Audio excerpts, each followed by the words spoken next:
नमस्कार दोस्तों, आप देख रहे हैं नवादा लाइव। मैं हूं वरुणेंद्र। आज सुबह से ही मोटा मोटी दिन चढ़ने के साथ ही राजनीतिक पारा पूरे बिहार का गर्म हो गया। एक तो ऐसे ही गर्मी पड़ रही है, भीषण गर्मी पड़ रही है, ऊपर से जो हिंदुस्तानी आवाम मोर्चा के सुप्रीमो हैं जीतन राम मांझी जी, उनके मंत्री बेटे संतोष कुमार सुमन या संतोष मांझी जो कहिए, उन्होंने अपने मंत्री पद से इस्तीफा दे दिया। जैसे ये खबर मार्केट में आई, राजनीति हॉट हो गया। राजनीतिक गतिविधियां चौक चौराहे से लेकर जो भी हो, सरकारी दफ्तर हो या पार्टियों की जो गतिविधियां या पार्टी कार्यालय हो विभिन्न दलों का, वहां पे खुसुर खुसुर राजनीति का टॉपिक ये बन गया। आज का प्रसंग यही रहा दिन भर का। हमने भी इस मामले में पड़ताल करने का प्रयास किया कि आखिर ये कौन सी सियासत है। तो आप जैसा कि जानते हैं कि पिछले 2-3 दिनों से यह बात सामने आ रही थी कि जीतन राम मांझी को नीतीश कुमार या जदयू के द्वारा यह प्रस्ताव दिया जा रहा था कि आप अपनी पार्टी का विलय जनता दल यूनाइटेड में कर लीजिए। इस मसले पर कहीं न कहीं मंथन हिंदुस्तानी आवाम मोर्चा के बीच में चल रहा था और 2 दिन पहले कोर कमेटी की बैठक हुई थी और उसमें ही मोटा मोटी तौर पे फैसला ले लिया गया था कि नहीं, हमें पार्टी बचानी है और जब पार्टी का अस्तित्व रहेगा तो एक लीडर के रूप में मांझी जी हों या उनके बेटे संतोष मांझी हों, उनका अस्तित्व रहेगा, बिहार के पॉलिटिक्स में रिलेवेंट बने रहेंगे। लेकिन जनता दल यूनाइटेड का लीडरशिप जैसा कि बात छनकर आ रही है कि वो इस बात पर आ हुआ था कि नहीं मांझी जी, आप हर हाल में पार्टी का विलय कराइए। जब बात दोनों तरफ से एक तरह समझिए कि एक रेखा खिंच गई, एक का था कि हमको पार्टी का अस्तित्व बचाना है, दूसरे का था कि नहीं, आपको पार्टी का विलय करना होगा, कोई विकल्प नहीं है। ऐसी स्थिति में जब लकीर लंबी हो गई दोनों तरफ, तो परिस्थितियां ये बनी कि संतोष मांझी को मंत्रिमंडल से रिजाइन करना पड़ा। और जो हमारी जानकारी दी जा रही है, हम हिंदुस्तानी आवाम मोर्चा की तरफ से जो लीडर लोग हैं वो जो जानकारी हमें दे रहे हैं उसमें ये दे रहे हैं कि मांझी जी ने, संतोष मांझी जो मांझी जी के बेटे हैं, उन्होंने इस्तीफा दिया नहीं बल्कि जनता दल यूनाइटेड की ओर से इस्तीफा मांगा गया था और उसके बाद ही इन्होंने इस्तीफा दिया। यहां तक की तो जानकारी सब लोग जानते ही हैं, लेकिन इसके पीछे का खेल क्या है, इसको डिकोड करने का हमने प्रयास किया। तो दोनों तरफ के लोगों की बात क्या है वो हम बताना चाहते हैं आपको। अब देखिए कि जब जीतन राम मांझी पर एक तरीके से लगाम लगाने की तैयारी जनता दल यूनाइटेड की तरफ से हो रही है, और इसमें सिर्फ जनता दल यूनाइटेड ही नहीं, बिहार की जो सबसे बड़ी पार्टी है गठबंधन, महागठबंधन सरकार की या महागठबंधन में राष्ट्रीय जनता दल, उनके नेताओं की भी सहमति इस मामले में कहीं न कहीं प्राप्त है।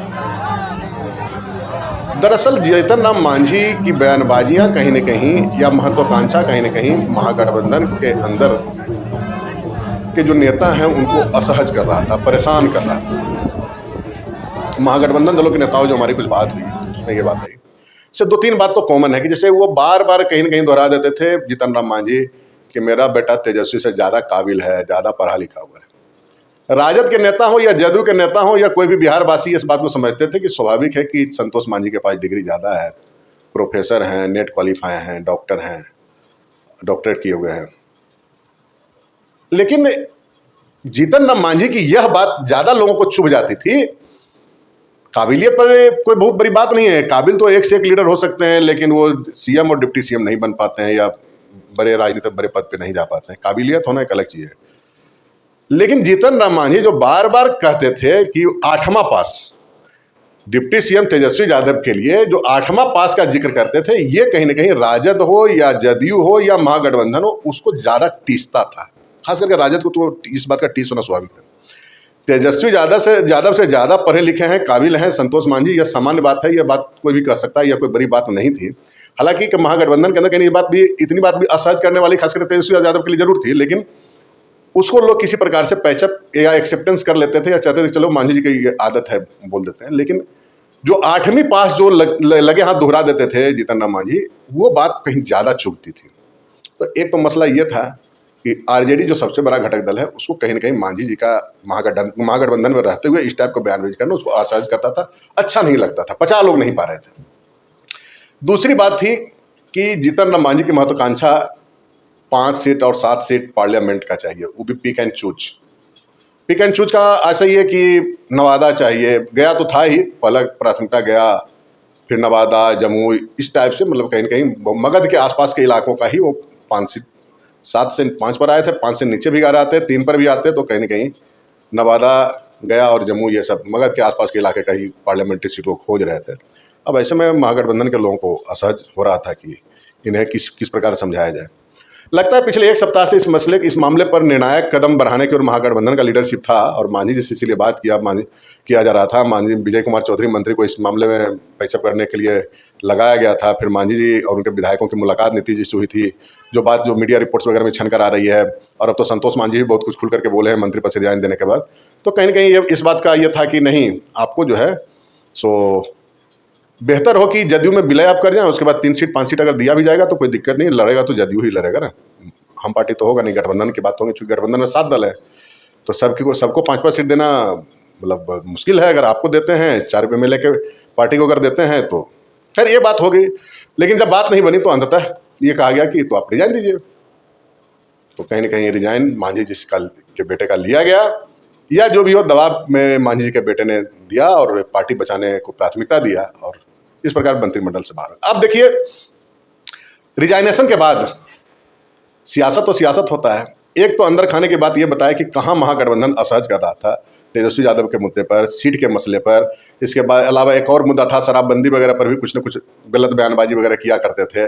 फिर कहीं न कहीं अमित शाह से जाकर के मिलना, ये सभी भारतीय जनता पार्टी के जो नेता हैं, बड़े नेता, केंद्रीय गृह मंत्री, उनसे भी जाकर मिला। हालांकि बहाना था कि दशरथ मांझी और श्री कृष्ण सिंह, बिहार के पहले मुख्यमंत्री, को भारत रत्न दिलवाने की मांग को लेकर मिलने के लिए गए थे। लेकिन कहीं न कहीं इस टाइप का खिचड़ी अंदेशा था महागठबंधन नेताओं को कि इनके बीच में पकड़ी है। तो 2-3 मसला ऐसा बहुत ज़्यादा था कि 5 सीट भी नहीं दे सकते थे मांझी जी को, या 3 सीट ही है, हम पार्टी को 3 सीट देना पार्लियामेंट के लिए बहुत आसान नहीं हो पा रहा था। फिर दूसरा, तेजस्वी यादव को बार बार 8वां पास कहना, ये भी असहज कर रहा था।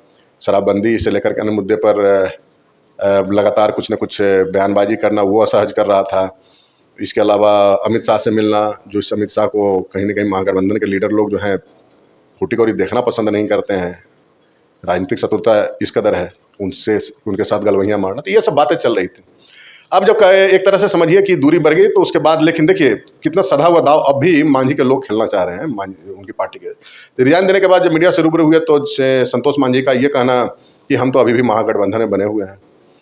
महागठबंधन में बहुत सारे ऐसे दल हैं, खास करके लेफ्ट पार्टियां, CPI, CPM, भाकपा, माले, जो कि मंत्रिमंडल का ही, सरकार का हिस्सा नहीं है, हम तो सिर्फ सरकार से लगे हुए हैं।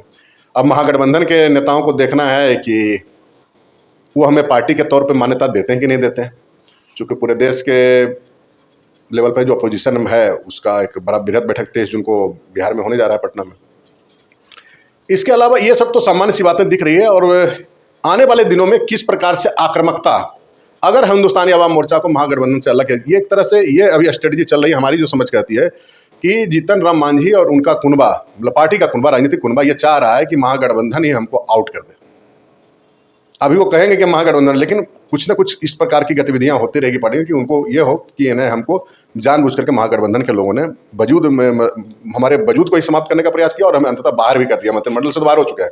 अब महागठबंधन से ही बाहर कैसे हो, इसका इंतजार कुछ दिन करेंगे, कारण कि राजनीतिक मैसेज इस प्रकार जाए कि महागठबंधन की ही फजीहत हो। तो उसके लिए आगे की स्ट्रेटजी क्या होगी, जिसमें महागठबंधन से अब ये अलग होंगे, और संभवतः भारतीय जनता पार्टी के ऑफर का इंतजार किया जा रहा है कि मांझी जी को, अभी तो डिफेंस में मांझी जी के भारतीय जनता पार्टी के लोग कूदे हैं, लेकिन जब वो बारी आएगी तो उसमें 2-3 बातें ये लोग बोले कि नीतीश जी और लालू जी, देखिए आने वाले दिनों में क्या बोलने जा रहे हैं, नीतीश जी और लालू जी का मिलन जब जब हुआ है तब तब अल्पसंख्यक, महादलित, अति पिछड़ा पर हमला हुआ है। नहीं चाहते हैं नीतीश जी और तेजस्वी जी की कोई महादलित, अति पिछड़ा और अल्पसंख्यक का नेता आगे बढ़े। इसका कुछ एग्जाम्पल भी लेकर के वो लोग बैठे हुए हैं, हम आपको बता रहे हैं, आने वाले दिनों में सुनने को मिला। उससे पहले नवादा लाइव की ओर से हमारी बात को आप समझ लीजिए कि क्या कहा जाएगा। बहुजन समाज पार्टी, दलितों की पार्टी, उसके मात्र एक मंत्री, एक MLA जीते थे, जमा खान, उनको जदयू ने अपनी पार्टी में शामिल करा करके मंत्री बना दिया, मतलब बसपा को साफ कर दिया है।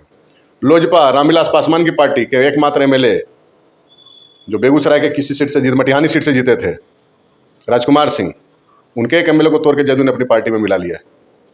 लोजपा, बसपा, इस टाइप के की पार्टी के जो एमएलए थे, मतलब कि दलित की पार्टी लीडरशिप की जो पार्टी थी उसको बढ़ने आगे नहीं देना चाहते, एक एक एमएलए थे उसको तोड़ करके अपनी पार्टी में जदयू ने मिला लिया। कोई लीडरशिप आगे बढ़ने नहीं देना नहीं चाहते हैं। एक और बात जो कही जा रही है वो ये कि हिंदुस्तानी आवाम मोर्चा के द्वारा कहा जा रहा है कि एकलव्य की भांति अंगूठा मांगने की तैयारी ये लोग कर रहे थे। खास करके जदयू पर कहीं न कहीं नीतीश कुमार पर तंज है ये। लेकिन हम इन्हें एकलव्य नहीं बनने देंगे संतोष मांझी को, बल्कि आने वाले दिनों में अर्जुन के रूप में ये राजनीति में इस आदमी को स्थापित करेंगे जो वर्कर है। आने वाले दिनों में ऐसा संदेश दिया जाएगा, आपको बता दे रहे हैं। और अर्जुन की भांति जो है सो इन्हें खड़ा किया जाएगा। हो सकता है कि ये तैयारी अपोजिशन जो जहाँ भी है जाए, मांझी ज़्यादा संबंध तो एनडीए में ही जाने का है, एनडीए का ही पार्ट बनेगा, उस ओर से इस प्रकार का प्रचार किया जा सकता है। तो दोस्तों, इस वीडियो थोड़ा लंबा हो रहा है, लेकिन आप के लिए एक अच्छी जानकारी हम लेकर इसमें आए थे, ऐसा हमें उम्मीद है। तो फिलहाल इस वीडियो को यहीं विराम देते हैं, एक इस अपील के साथ कि अगर अब तक आपने नवादा लाइव चैनल को सब्सक्राइब नहीं किया है, सब्सक्राइब कर लेंगे, बेल आइकन बजा लेंगे। वीडियो अच्छा लगा लाइक और शेयर जरूर करेंगे। जाते जाते एक आश्वासन देना चाहते हैं कि इस प्रकार का कोई भी देश प्रदेश स्तर की कोई भी खबर अगर हमें अच्छी लगे कि नवादा लाइव के दर्शक के लिए ये अच्छी खबर हो सकती है, तो हम जरूर लेकर आएंगे। खास सोर्सेज के हवाले से खबर लेकर गए। अब जीतन राम मांझी का मगध में प्रभाव रहा है, आप जानते हैं, नवादा में भी उनका प्रभाव है, इसलिए यह खबर हमें लगा कि काफ़ी महत्वपूर्ण है नवादा के लोगों के लिए। इसलिए इस खबर पर हमने कुछ पड़ताल किया अपने सोर्सेज के से, और उसके बाद हम लेकर आए। तो आने वाले दिनों में राजनीति है, रणनीति बनेगी, महाभारत जबरदस्त होगा। 2024 और 25 का जंग है बिहार में।